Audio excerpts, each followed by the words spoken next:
esa noticia a ver si es real o no es real. Nos daremos cuenta, pues prácticamente al instante, que eso que nos están diciendo no tiene ningún tipo de veracidad.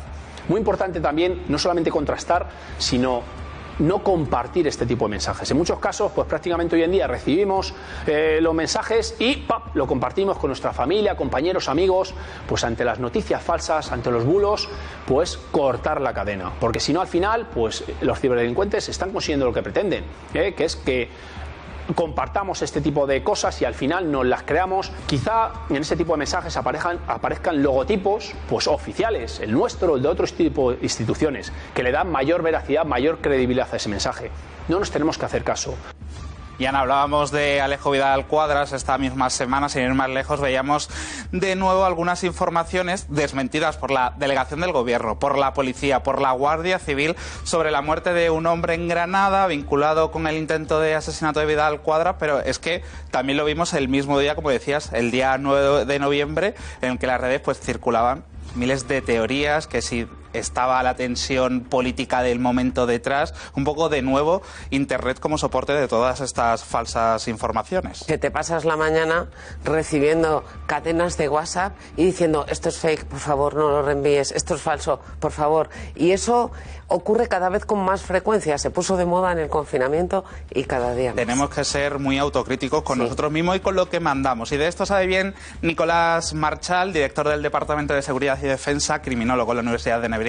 Muy buenas noches. Buenas noches. ¿Afecta todo lo que se habla en redes sociales, lo que se publica en una investigación policial? Sí, por supuesto que se tiene en cuenta porque es un medio más. Es decir, el ámbito del ciberespacio es un medio de investigación más que es utilizado como los medios convencionales. El uso de confidentes, testigos, vecinos, la información que hay en fuentes abiertas. Evidentemente en el ciberespacio, en las redes sociales, en Internet, hay muchísima información que es de calidad, pero tiene que ser tratada para que pueda ser tenida como inteligencia y posteriormente sirva para esa investigación. Entonces, cuanto más volumen de información, más trabajo tiene el investigador, primero para quitarse toda la basura, no lo voy a llamar de otra manera más suave, es basura. Más trabajo le estamos dando al que tiene que investigar la verdad que hay detrás de un crimen, ¿no? Como bien has comentado, en pandemia sufrimos lo que era la infoxicación, es decir, cantidad de información sobre vacunas, medios, mecanismos de defensa que luego no eran reales, que decían que venían de fuentes que eran fiables, pero no lo eran, y por lo tanto un investigador que empieza a tener una línea de investigación y una serie de preguntas e hipótesis se empieza a encontrar con esos mensajes que tiene que empezar a descartar ese ruido para al final decir, pues esta línea no se puede seguir, lo que se está ofreciendo información no es verídico, o sí. Entonces es verdad que la labor cada vez es peor porque cada vez hay más y más, y con las redes de bots estos mensajes se amplifican por 10. Redes de robots, sí. Lo digo para todos nuestros públicos, los bots, robots, ¿y de dónde salen? Bueno, pues aquí ya es muy interesante este debate. De hecho, mencionando fuentes que son verídicas, el Parlamento Europeo ya ha evidenciado que se han recibido ataques desde Rusia, sobre todo en el proceso secesionista catalán. Fue Rusia quien estuvo involucrada. Entonces, esto es una pregunta muy interesante porque siempre hablamos de fake news, pero nunca hablamos de quién hay detrás, quién tiene interés por sembrar ese tipo de ideas o ese tipo de campañas de miedo, ¿no?, para que la gente al final se desestabilice. Entonces es una pregunta que siempre es de muchísimo interés.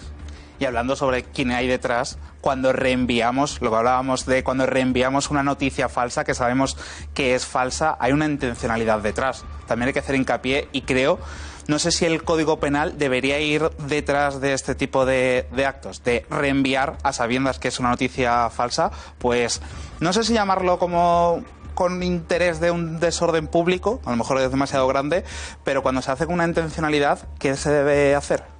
Claro, aquí está la grandísima diferencia entre, en inglés se habla de misinformation y disinformation. Misinformation es la persona que comparte sin saber si lo que está compartiendo es verídico o no, pero como es a favor de sus ideas o de su ideología, lo comparte.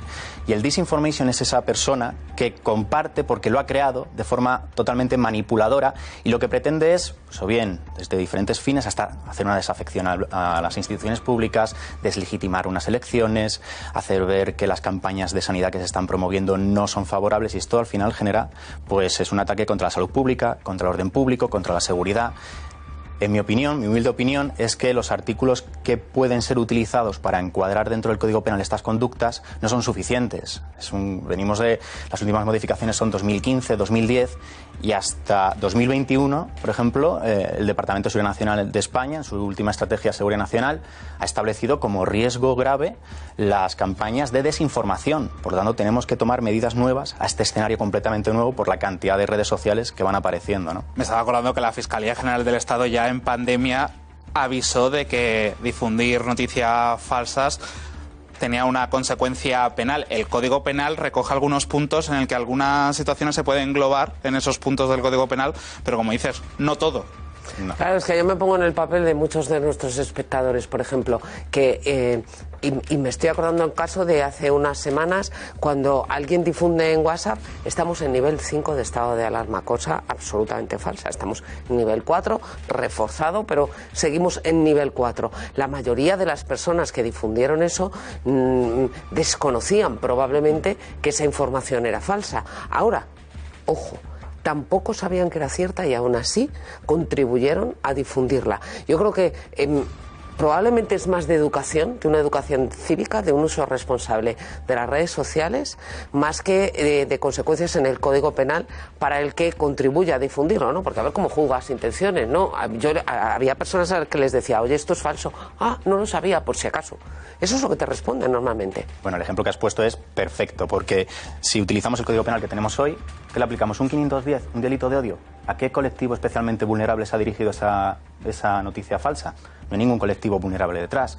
¿Le asimilamos un 561, desórdenes públicos? Pues no ha habido desórdenes públicos como tal, no ha habido que poner dispositivos de emergencia ni nada. Por lo tanto, ¿qué protección penal tenemos, que es una de las primeras protecciones para poder actuar? Ante este caso ninguna, pero ya ha habido una sensación de miedo, de inseguridad, de gente que ha dejado de hacer cosas por culpa de ese tipo de mensajes. O claro, mejor va a un supermercado a abastecerse de todo tipo de Por cosas lo que con pueda el pasar. riesgo que lleva aparejado el oír nivel 5. Claro, porque en esta situación, lo que decían, ¿no? ¿Cuál es el bien jurídico protegido en este caso? O sea, no, Claro. no podría, no hay, ¿no? Claro, así de forma tan clara. Es muy interesante porque cuando hablamos de un delito de lesiones, pues el bien jurídico es la integridad física, cuando hablamos de un delito de estafa es el patrimonio, pero en las noticias falsas, en esta desinformación, hablamos de que es un ataque pluriofensivo, es decir, está el orden público, está la seguridad nacional, está la confianza en las instituciones, por lo tanto es que no solamente se ataca un bien jurídico único. Para los investigadores, ¿la desinformación supone un nuevo peligro, un nuevo reto al que hacer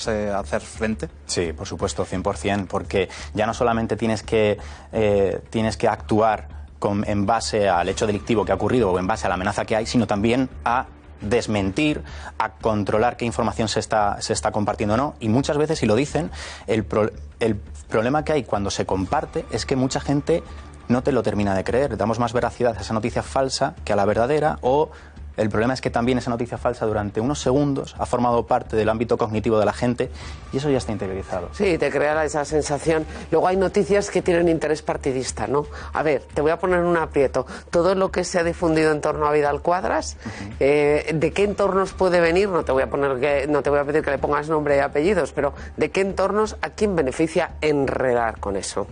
A ver, evidentemente es que es muy interesante porque se puede dar una narrativa en ambos sentidos. Una narrativa haciendo ver que Vidal Cuadras es pues un periodista o es una persona manifestante de extrema derecha y que lo que ha querido ha sido involucrar o realizar actos de enaltecimiento y por lo tanto generar ese desorden, pero también puede darse otra narrativa que es hacer ver cómo se está coartando la libertad de expresión.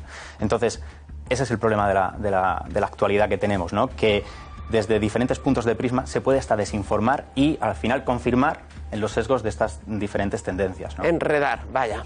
Ser autocrítico, Ana, que no nos queda otra, y dudar de lo que nos envíen por WhatsApp, Telegram, Twitter, TikTok, vamos, que hay tantas plataformas que y ya uno fuentes oficiales y medios de Exactamente. comunicación profesionales. Muchas gracias a los La semana que viene por más. acompañarnos esta noche. Adrián Naranjo, aquí le tienen ustedes.